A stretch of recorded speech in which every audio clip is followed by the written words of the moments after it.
generally, it's never a good time to cut strategic. And I would even go so far as in times of crisis, you might have to double down on some of those strategic expenses and increase. I also think the caveat of not being smart how we cut, another dumb mistake I see that we can protect ourselves from is I watch business owners that they control cost, but what they really should be managing is return on investment. And business owners should think about that, right? Our businesses are fairly illiquid till we sell. So we shouldn't, only a certain amount of our net worth should go to other illiquid things. And both other businesses and real estate are illiquid. Maui Mastermind presents the Business Coach Podcast, answering your questions and providing real actionable insights for building a better, stronger, more profitable business without sacrificing your time, life, or freedom anymore.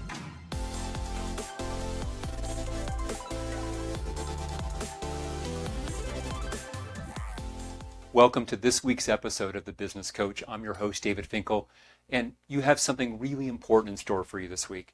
We brought back in my dear friend, Kevin Bassett. Kevin is the owner of Bassett CPA firm located in North Carolina. He's an entrepreneur, an investor, successful in all of his own right from those things.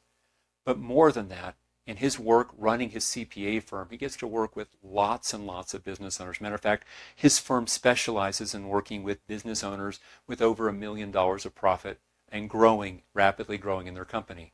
I know this because I've worked with him for a number of years. He's been my CPA for over a decade and a good friend as well. This week's episode, he and I are going to have a deep, detailed conversation about what are the damaging financial mistakes that business owners do inside their business and outside their business. And how do you avoid making these mistakes to protect yourself? We're going to talk about what does it look like inside your company? And we're going to also talk about what does it look like outside your business, but in your wealth life, mistakes that get made. And I think by the time you're done, you're going to pick up probably close to 15 or more with ideas on how you can avoid them. It's been said in the world, you can pay for your education one of two ways. You can either pay firsthand by going in there and trial and error, figuring it out through the most painful cause and effect ways. Or the second way is we can step back and really with discernment, vicariously learn from the roles and experiences of other people. The whole predicate, the whole show the Business Coach has been predicated upon is this understanding that why would we want to learn just from our direct business experiences, that as a business coach who's worked with 1,000 plus other companies, actually at this point in my career, it's been over 10,000 different companies, coaching with them. Why would you want one person's experience? You would want the person who has access to learn from 1,000 of these other people. So Kevin and I are going to share our best of our best about the damaging financial mistakes that business people make in their companies and outside their companies financially, and how you can just sidestep them, avoid that. Another one of my favorite sayings is this idea that sometimes it's not about winning the game by making the brilliant move. It's just by avoiding the dumb one.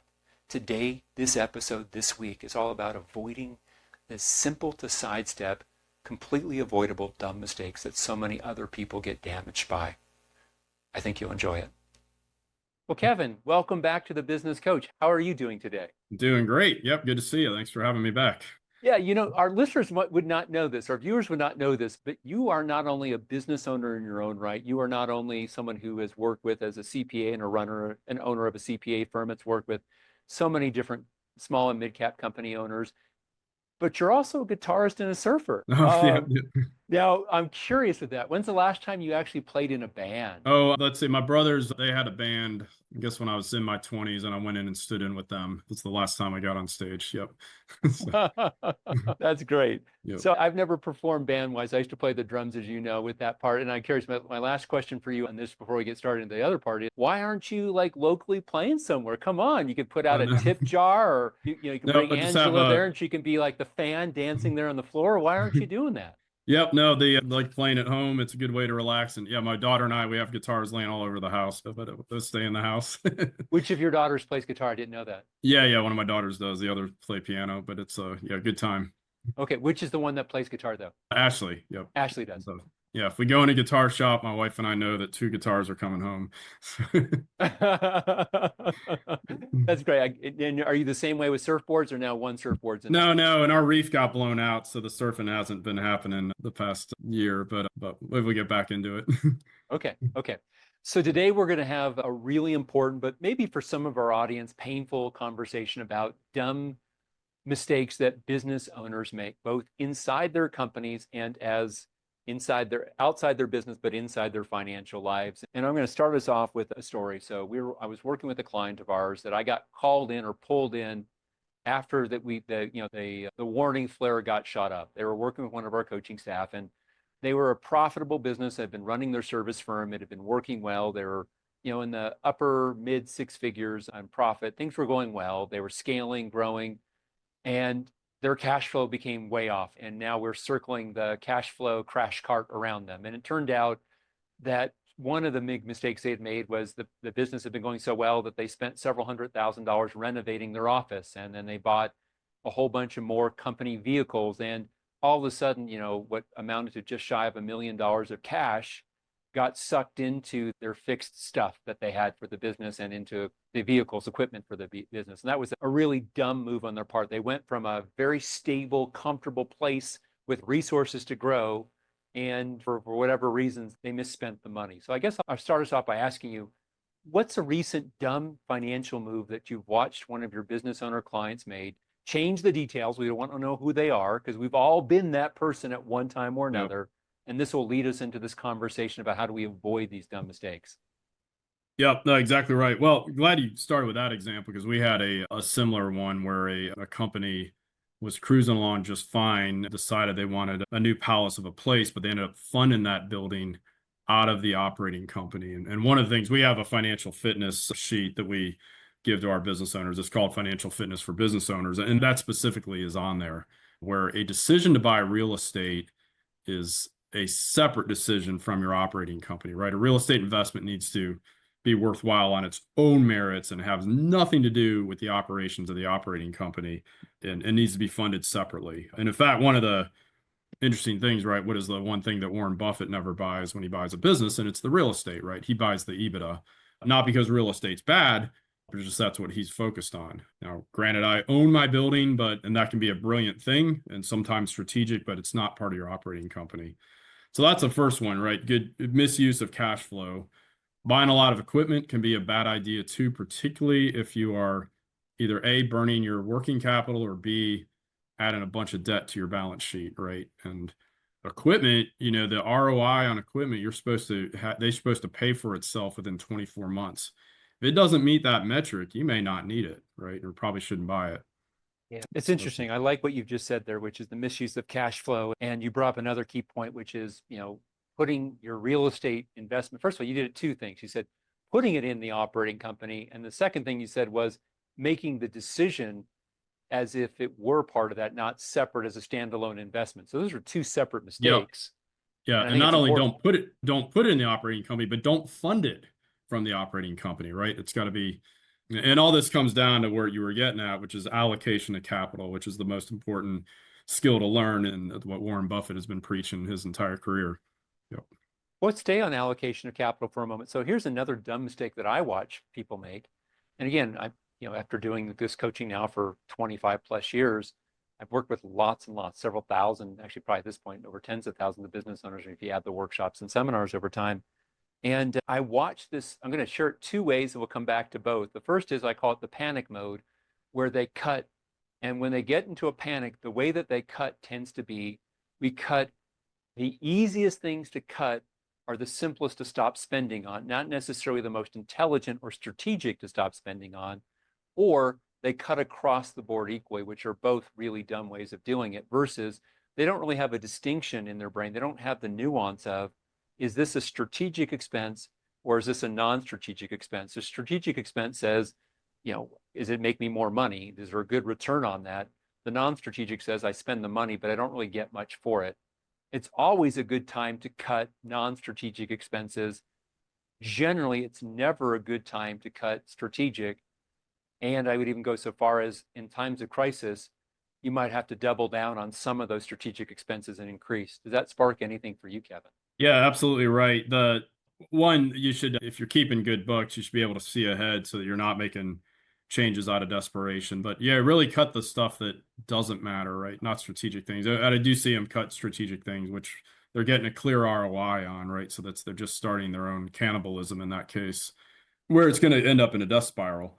But that said, every business should do a little expense hygiene from time to time to take a look at where the money's going. And for example, one of the easy steps I do is even though we have everything online, I have paper copies of my bank and credit card statements mailed to my house every single month. And my bookkeeper is not allowed to do the bank reconciliations until I've reviewed them and marked them up, which puts a good deadline on me to force me to make it happen, right? And it's a good check and balance. She knows the stuff's getting looked at, and I know it's getting looked at. But we can bleed. That's a common, cause of leakage is these dumb expenses. So you should know what the easy ones to cut are. In some cases, you've cut them already. Yeah, I'm laughing at that part. We finally went so far as to put all of our recurring subscription services on one specific credit card. And I've tasked, a team member who every quarter puts them all in a spreadsheet and does a review. Do we still use or not use? In addition to me looking at the credit card statements, in addition to that's super smart. And one time we even caught where we were paying a QuickBooks Pro advisor subscription for someone that didn't even work for us anymore, right? And it took us a year to catch it because they only charge it annually. But that's such a smart hygiene. And then I'll put the other part is I also think the caveat of not being smart how we cut, another dumb mistake I see that we can protect ourselves from is as I watch business owners that they control cost, but what they really should be managing is return on investment.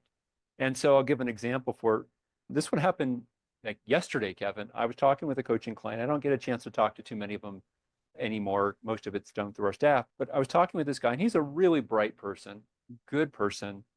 He has a legal issue that's probably $500,000 plus or minus of a legal issue.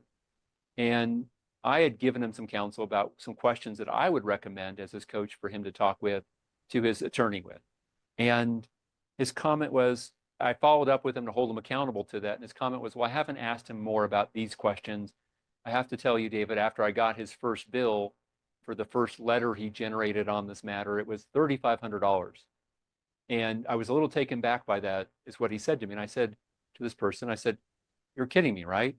You've got plus or minus $500,000 outstanding. And so you're worried about a $3,500 bill. Yes, by all means, talk with the attorney and smile and say, hey, we need to control cost intelligently, but you're probably looking at about another $10,000 or $15,000 in this matter, is what I'm thinking. And the result of it is, if it goes poorly, you lose 10 or 15,000 total.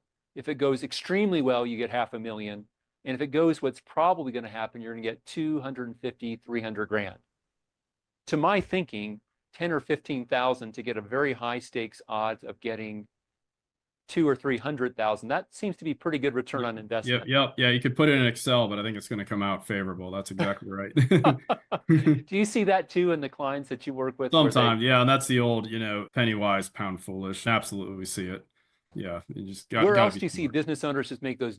They just don't see that they make this mistake. For example, they might. One of our medical groups that we work with, they started throwing lots of labor. They had a challenge in one of their areas, which was on their billing side. They actually had the wrong person managing the billing department. And what they did to solve it was to hire, I think it was like 5 more people to join this department, as opposed to dealing with the root cause, which was a poor manager for that department. Yeah, absolutely. Yeah, we even one time had a decent sized medical practice that refused to hire a practice manager because they, cost 100 grand or whatever, when it was a $12 million practice. That a $5 million practice has a practice manager, let alone a 12. And it was insane. And then they were complaining how busy they were and ended up selling out to a hospital, like penny wise, pound full. And they would, that practice manager would have made them many, many, many hundreds of thousands of dollars additional profit, let alone, the return on their time. So that's common. But a lot of it goes in without having a good financial plan on either and we commonly see this on both the business and the financial side. If you have a plan, it's easier to stick to it. Yep. And I noticed that when clients build a company and they start really having this much more successful clients that are making $500,000, $1 million, $5 million a year in profit, operating profit, what I still notice though is that for a subset of them, that they tell me and talk with me about how busy they are. and how stressed they are. And I invariably will ask them, what type of assistant support do you have? Now, most of them, 80+% of them, have really built a fairly robust support system inside there with executive and or personal assistant or both in there. But the subset of 10, 15, 20%, they're very financially successful. However, they're missing out on life success simply because they're racked with all these to-dos that there's no way they can get done. And it's interesting to me, one of the pieces that I'll share with them is just saying, well, even if you're not going to be 100% efficient with every hour they save for you in every hour they work, even if they worked 40 hours and they saved you just 5 hours, if they're earning at, we'll make up a number here, $30 an hour, and you're earning at $3,000 an hour, you don't need one-for-one parity to make that a very thing. Besides, even if it was a wash and they make your life better, it's worth it to spend for a better life.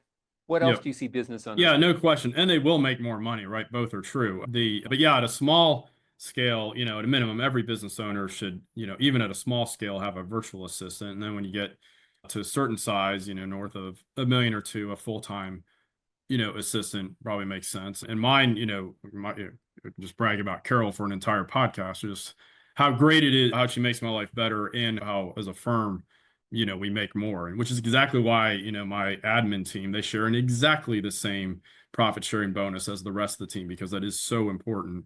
But then as a business goes from the $6 million to $10 million phase, right, you need to build your leadership team and take, even larger tasks off the business owner. But yeah, it starts with a great assistant, and they should be doing everything, right? And giving up your email and all that stuff, right, is just crucial. One of the other financial moves inside the business, and I think we can move outside the business, I say, would be business people who neglect to document or memorialize agreements that they have. I noticed that a lot of our clients, what they've done is they've wheeled and dealed as they've grown their company. They've got this vendor relationship where they've got this deal, or they've got this customer where they've got this arrangement, or this strategic partner where they've got this arrangement. And what happens with a subset of them is later on this comes back to haunt them, because they never took the time to actually memorialize it in writing, or let alone having an actual document done by an attorney about that. And their mind will say, well, we don't need this, we're in a good place, it's a handshake. But yet what happens later on is, what you think you've agreed to is different from them. So two well-intentioned people have two radically different memories from it, and they could have avoided a lot of heartache and a lot of lost momentum that gets wrapped into that. Yeah, that's exactly right. The wisdom wasn't passed on, the organizational wisdom, and they had to learn the same lesson multiple times. It's no fun. Yep. How about outside the business, just the financial moves that you see? I've got a couple on the here. And one of the common things, right, entrepreneurs, we're certainly a breed, and a high percentage of us, myself included, may have ADD, for example, which actually I think is an advantage, but it also can work against you if you don't manage it right. But a lot of it is either not having a plan in the first place, and that's a business plan in your business and a financial plan on the personal side. And the common thing where the chasing squirrels. So if you don't have a plan, you're more likely to chase squirrels, right? Because you haven't filtered, your opportunity filter is not in place. You don't know if it's consistent with your financial plan because you don't have one. So things get going along and you're cruising, this is either in the business or the personal finances, and then they self-sabotage by chasing some squirrel that has nothing to do with what they're doing, with where they're heading. So chasing squirrels could be one of the biggest detriments in both personal and business finances. Yeah, what's built on the chasing squirrel? So I'm thinking of a client of ours who's built a very successful business. It's north of 50 million a year in revenue. And that business has kicked off quite a bit of profit over the years. And as that profits come out, I've watched this gentleman invest it deal by deal based on, does this shiny, beautiful looking object, is it a good investment deal by deal? And what's happened is a lot of this profit's been absorbed, and he's created a headache for himself because this collection of investments, and in his world, it's primarily real estate based stuff. There are things that don't have a coherent strategy behind it. He doesn't really have advantages in that world, as shown by he's not really outperforming the passive market. He would have done better to put his money into REITs with less effort, and an index of REITs would have performed better over a 10-year window than his done, which means he really didn't have advantages, because if you're not beating the passive marketplace, over a window of time, you don't have advantages. And so this deal by deal, I watch a lot of people do that. When you see that, do you see that as well, where they get kind Yeah, of pulled in? absolutely right. And it's back to conversations you and I have had before where, Warren Buffett defines the most important skill a business owner can have is good allocation of capital, right? And honing that skill. So if you have a certain amount of time and a certain amount of talent and resources and network and to allocate towards things, well, number one, choosing where to put it, it's got to be consistent with the plan. So you got to have a plan first. And secondly, if you're doing a deal by deal in this case, can you generate alpha, which means outperforming the market? Otherwise, a far better return on time and money, is going to be just index it. And business owners should think about that, right? Our businesses are fairly illiquid till we sell. So we shouldn't, only a certain amount of our net worth should go to other illiquid things. And both other businesses and real estate are illiquid, right? It's interesting as you say that. So you've been part of the Business Success Summit event that we've held now for well over a decade. The event itself, this is the original Maui company started with this once-a-year event for our high-end clients of another company that I and some other partners had out there in Hawaii, and now we've been doing it for over 20 years now. And one of the elements of that is talking about, how do we build and scale our companies? But another element is how do we build our wealth independent of the business, outside the business? And your comment about having a plan, I think so many business owners have developed these wonderful advantages and sophistications in their core operating company or companies, wherein if they're in an industry that's growing at 6%, they might be growing their business at 16% compounded annually or 26%, and it's extraordinary. But what they don't do is they don't develop a body of advantages for managing their wealth outside the business. And so at the most basic level, you talk about having a plan, this idea of what are my financial goals? Where's my starting point to get there? What would be a base level of allocation for me to get from where I am to where I would go that I'm willing to stay the course with? And I tell clients all the time, when you're doing this, if you're wrapped in the business, you don't need a lot of active investing going on outside the company, but you do need to make some intelligent choices that you're going to stay with long enough that they're going to make a difference with that. Not do it based off the whim of the moment, which means you'll get pulled by greed or by fear, fear of missing out, or fear I've got to do something, or greed, hey, this is a great return. But if it doesn't make sense for you, and I'll just share it from my end, Kevin, and I want to see what the sparks for you. I fell prey to that. I had my first successful exit when I sold my half of a business way back. This is now 20 plus years ago. And, what did I do with that money? I let it sit for a little bit. And then I started feeling like I have to do something. I have to do something. I have to do something. I have to do something. And so I placed a lot of that money in real estate without a plan, based on yield, based on poor underwriting. And I didn't really respect the capital. And I ended up placing a lot of that money in essentially 2006. And real estate in 2008, 9, and 10 wasn't necessarily the place I would have wanted to go. So I went from a place of I've won the money game at that stage to I put my win at risk. I learned that lesson, and I've watched a lot of other business people have to learn the lesson either directly, or if they're smart, they've learned it vicariously through somebody else who's learned it directly. Yep, exactly right. Yeah, and we've all done those, right? Where we've done investments that we shouldn't have because we felt we had to, or we were lured to the deals, or maybe the greed lands. And absolutely. And I think, a lot of business owners have done to that. That's part of the perhaps excitement that got us into business ownership in the first place. But if you step back and have a plan and filter these through, you can make wiser decisions. When I did get smarter, I realized, okay, here are my net worth goals by age. And so I'm going to invest this much. I simplify things. I just invest 20% of everything I take home, tithe 10%, invest 20. It's a simple method. But with that, I only needed to achieve a 6% rate of return. I could hit my goals at 5, but I set it at 6, and that's my target. So that's a much lower risk hurdle to have to meet, right? And it helps reduce the squirrel chasing. Yeah, and when you talk about this idea of managing the risk with that, one of the other things I talk with business owners all the time, when they've reached that level where they've won the game, they can live off the income produced by their assets themselves, not having to actively work. I watch some of them, without thinking it through all the way, put it back on the table where they risk what they need for more of what they merely want.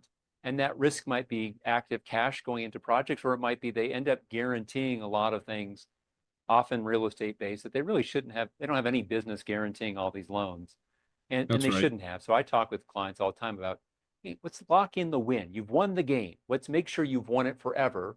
And then we can extend the win and you can create all kinds of good stuff bigger than that. But why would you want to put at risk what you need Yep. for what you really don't really need?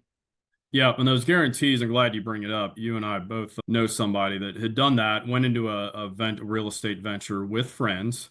They all had to file, sign personal guarantees, but they were joint and severally liable. The issue was our business owner friend had sold a business and he by far had the better net worth statement. And so when things did blow up in the recession, he was the only one standing around in net worth, and he ended up having to cover that entire debt. Right. So even though he had other buddies in that signed on him, he was the only one with the financial strength. And you just want to avoid it. It was completely unnecessary. He would have been just fine without money sitting in treasury bills. And I know for me, there was a time where it felt like gratifying for my ego. I was in my 30s and I felt, look how special I am. I've got a balance sheet and liquidity that makes me tempting for a bank to lend money to. And oh, you want me to come on as a guarantor? Sure. What am I going to get paid? Where there are some risks that just they don't warrant at any real price point with that part. And Yep. putting a section of your wealth at risk for a reasonable return or a great return, no problem. Putting your win at risk, that doesn't make sense unless you had a compelling reason where you had to do that. But in most cases, you don't.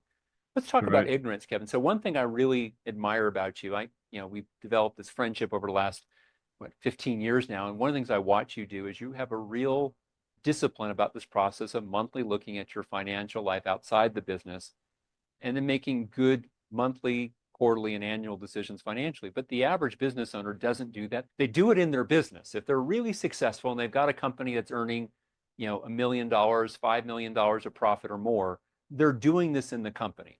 But outside of their business, they think, well, they allow themselves to ignore it for a variety of reasons.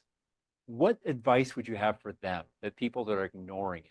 Sure. Yeah. So number one, see if you can set up a process for yourself to do it and the self-discipline. And really, it's just having a process.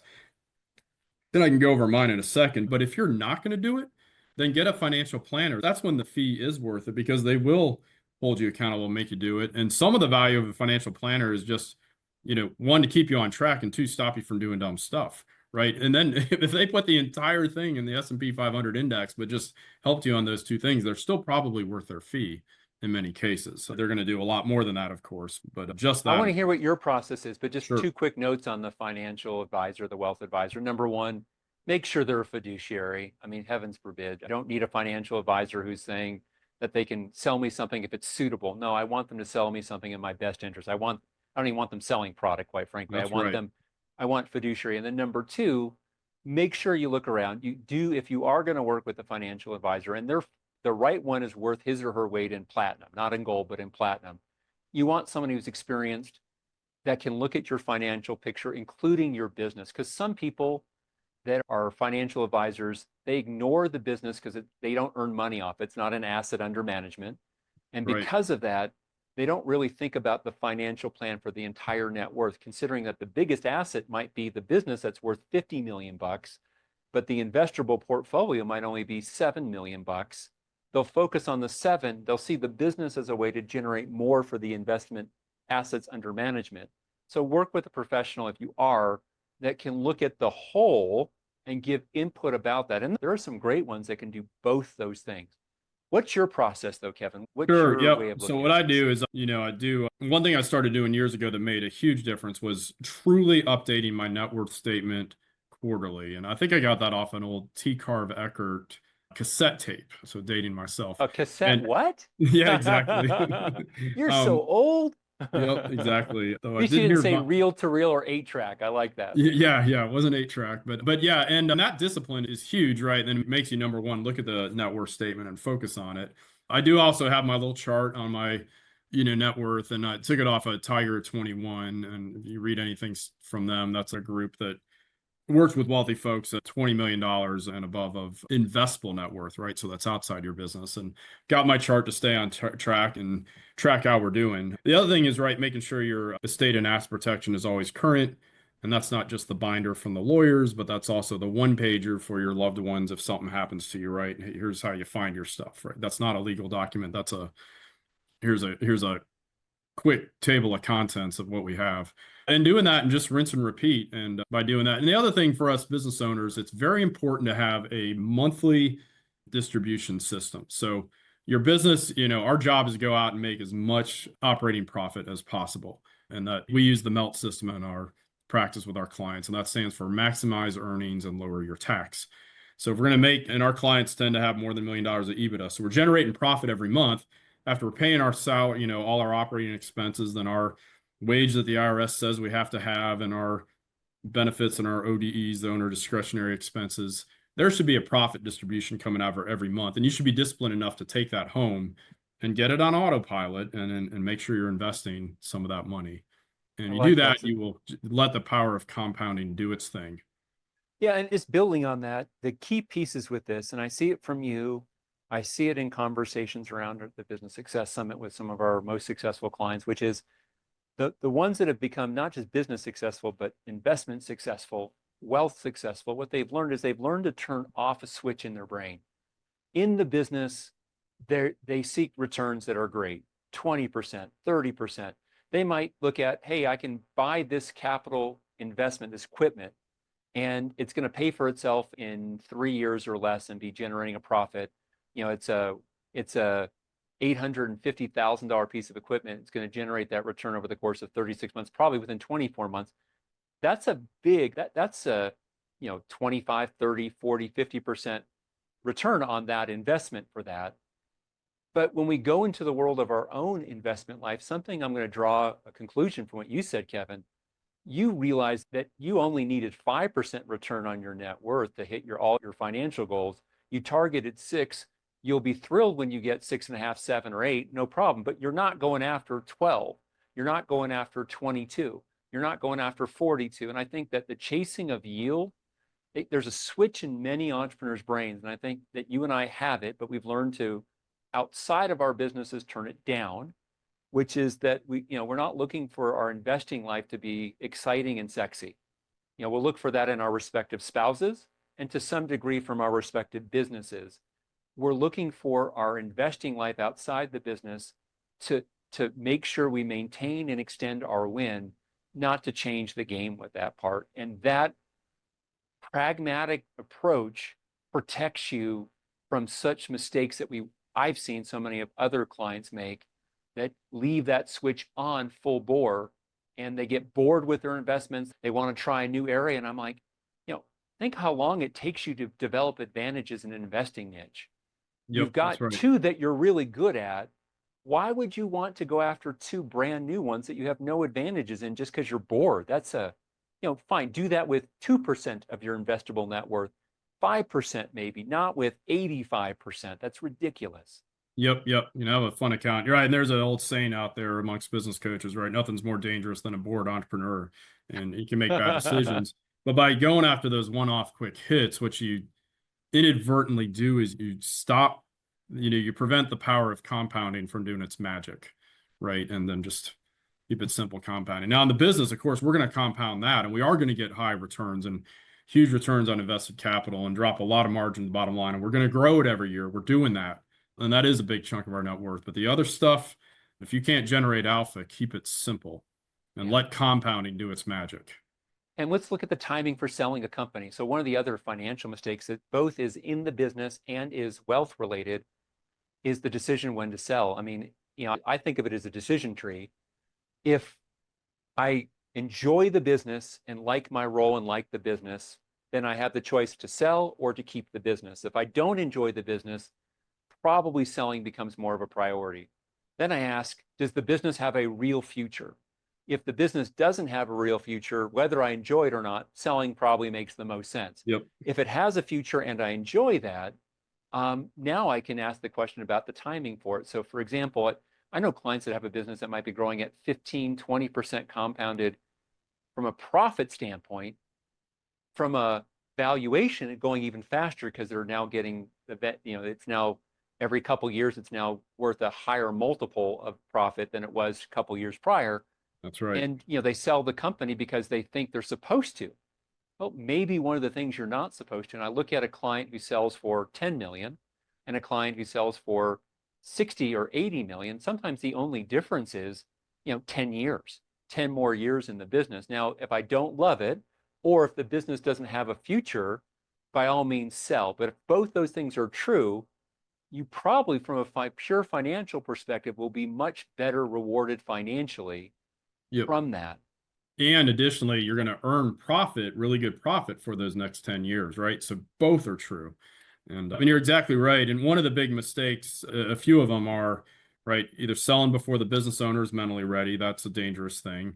Second is selling before the business is ready, meaning is it properly positioned and profiled? And with our clients, we use a private equity profiling tool to get them ready. And that's a 3-year process. And I've got one funny one that I written down when I knew we were going to do this podcast. But when we get this idea of was a business owner ready or not, one of the things all business owners run into is some frustration. And I'm happy to say that my frustrated days are less than 1 or 2% of my total days. So that's a really, really good life I'm living, very blessed. Now, in the early days, there were more of that. And when you're a young entrepreneur or new entrepreneur, you may not have the wisdom to recognize the difference between some temporary frustration and real bona fide burnout, like you're talking about, if you're not loving it. But when a business owner is frustrated, they need to watch their mouths around their employees. So I know a number of business owners that had massive turnover because they went walking around, they were having a bad day, and they're yelling out in front of their team members that, oh, this is ridiculous. Why am I putting up with this? I should just sell this thing. Well, guess what happened, right? The team members thought they were on a sinking ship that was going to get sold, and they left. So just watch one's mouth in front of your team. That would be a mistake to avoid. I love that one. And this idea that the thing that allows you to go longer in the business, assuming it is the enjoyment factor. And one of the biggest variables of enjoying a business, what I've observed, is the retention of good team and the retention of good customers or clients. And so sometimes the thing that chases them away is just a dumb behavior of the business owner. Your comment about loose lips sinking ships here, a moment of frustration scares the team member. Yep. But another way of looking at that is, as business owners become more and more successful, I watch a subset of them develop, this ego and hubris that comes into the mix. And some of the things that they say or do, it's like, I'm so special, I did this, I did that. And they allow what I call their in spite of behaviors become more prevalent. And in their head, they think they're successful because they were driven, because they spoke truth to power, because they did these things. But the reality is they're successful in spite of some of these behaviors. And so really what they are doing is they're being rude, they're being brusque, they're being a bit of a bully, they're being inconsistent with their own values, and they're succeeding in spite of that. But good people won't put up with that forever. And it makes the relationships more tenuous. And keeping your best people means the business is much more enjoyable. The more enjoyable it is, the much more you're able to hold it longer. The longer you're able to hold it, the more cash flow and the more equity value you're going to enjoy over time. Yeah, absolutely. Yep. And right. And we have to level up as leaders, right? If we want to be a good leader, we need to be someone people want to follow, right? And doing crazy, inconsistent, incongruent behavior is not a way to do it. No, I'm sure we've all done it, and I've certainly been guilty of it, but I try to get better every year. Well, Kevin, the last question I have for you here today, and this is common for many of the different episodes of the Business Coach that we do, is I'm curious what you would want someone's biggest takeaway from this conversation to be. What would you want a business owner who's running a successful company, what would you want their biggest takeaway about this idea about so much of the harm is self-inflicted, and there are simple ways to avoid these dumb mistakes. And by doing that, your life is just a lot better for it. Yeah, absolutely. Have a plan and don't chase squirrels. And that's all facets of the business, right? Don't chase ideas that aren't consistent with where you're trying to take your business. And with that, hey, run a CPA firm with good tax ideas, but don't let the tax tail wag the dog and take you away from your plan, right? Use the MELT system, maximize your earnings first, and then implement great tax planning along with it instead of the other way around. And and think first, don't do dumb stuff. If you stick to the plan, the power of compounding can be magic. Well, Kevin, I just want to say thank you. It's always fun to get a chance to connect and talk. But more than that, you've shared a lot of your expertise here today, and we so appreciate that as part of the Business Coach podcast, the audience out there. So on behalf of all of them, I just wanted to say thank you. Yeah, my pleasure. Thanks for having me back anytime. All right. Well, Thanks. to our listeners and our viewers, I hope you enjoyed this week's podcast episode. I look forward to seeing you next week with the Business Coach. Bye, everybody.